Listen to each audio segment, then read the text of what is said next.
Welcome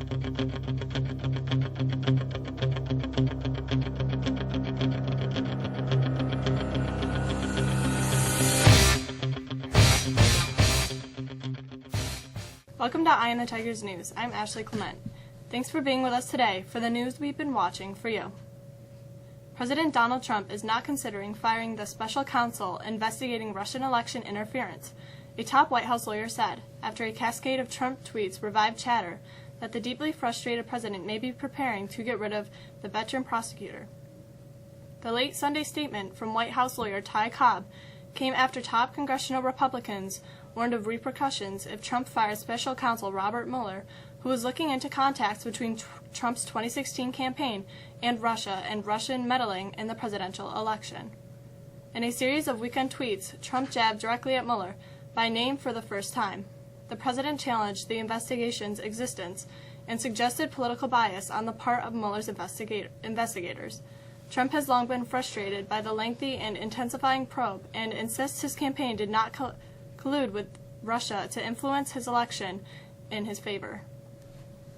Top U.S., South Korean, and Japanese officials discussed how to achieve the complete denuclearization of the Korean Peninsula during weekend talks ahead of upcoming inter-Korean and U.S.-North Korean summits, Seoul said Monday.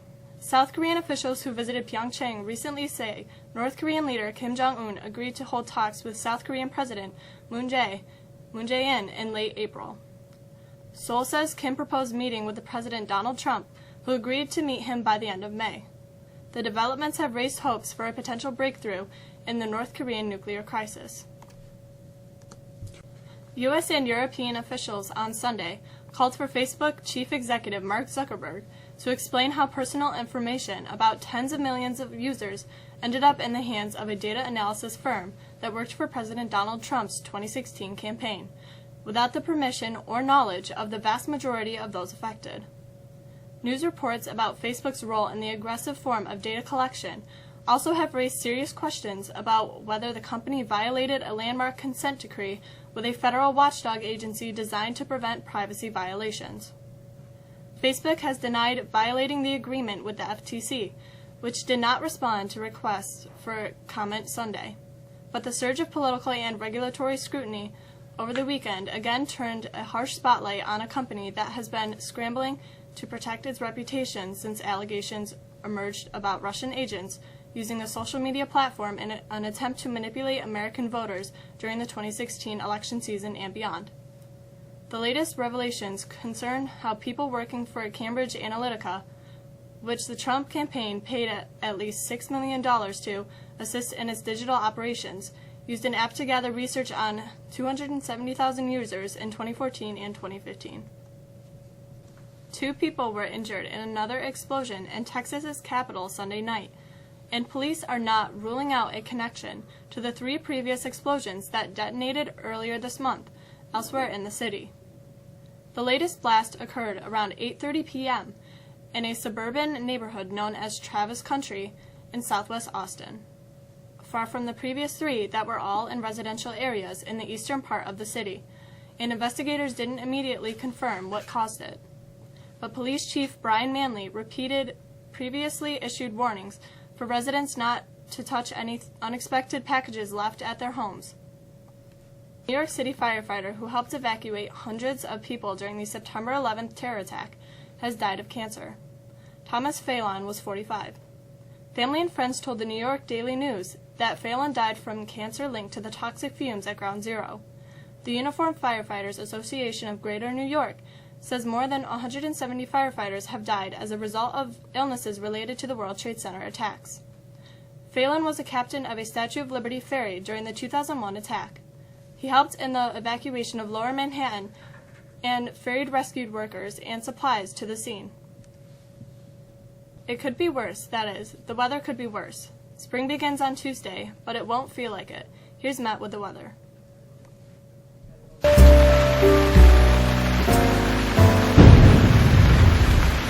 We woke up this morning with temperatures in the teens, with clear skies that sun moves up to the mid-20s this afternoon, well below where we should be. Throughout the rest of the week, we can expect pretty much the same weather each day. Although we'll warm up a little bit tomorrow with highs in the mid-30s, still below where we should be for this time of year. But the good news is there will be some sunshine. Each day this week should feature bright sunny skies. That means we'll miss the nor'easter that is expected to move up the East Coast later this week. That's the forecast. I'm Matt. Have a great day. It may have been the craziest first 2 rounds ever in the NCAA men's basketball tournament. Here's Jolie with sports.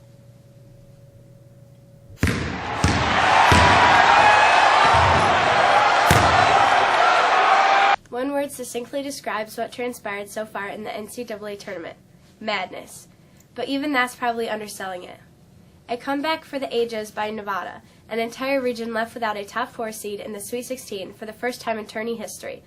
The 16-seed winner, UMBC, falling short in its attempt to extend its historic run as underdog darlings. Oh, and defending national champions North Carolina is out, routed in its own state by Texas A&M.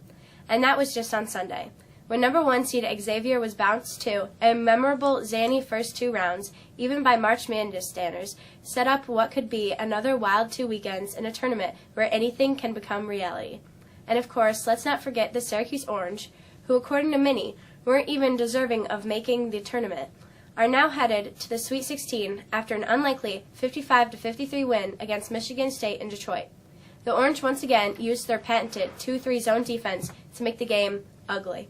The Orange only hit 1 3-pointer, got thoroughly out-rebounded, and was in awful foul trouble throughout the game. But their stingy defense left them within a possession late in the game, close enough for Tyus Battle to hit the go-ahead jumper and then hold on for dear life by making free throws. Battle had 17 points, 16 in the second half. Freshman O'Shea Brissett had 15 points and 9 rebounds.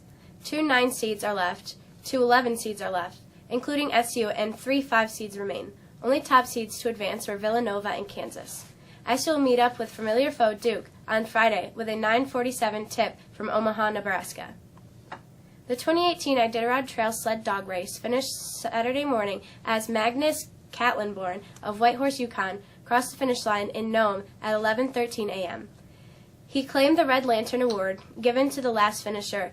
Catlinborn's race time was 12 days, 20 hours, 13 minutes, and 14 seconds. This was his second Iditarod after placing 33rd in the 2011. The Mexico High School Band Program is taking donations for the Mexico Food Pantry. Look for the marching band hats during lunch in the cafeteria and in the morning before school in the foyer. The French Club Semi-Formal has been rescheduled for April 6th from 8 to 11 p.m. Tickets are now on sale in the French room before and after school. That's all for us today. I'm Ashley. Have a great day.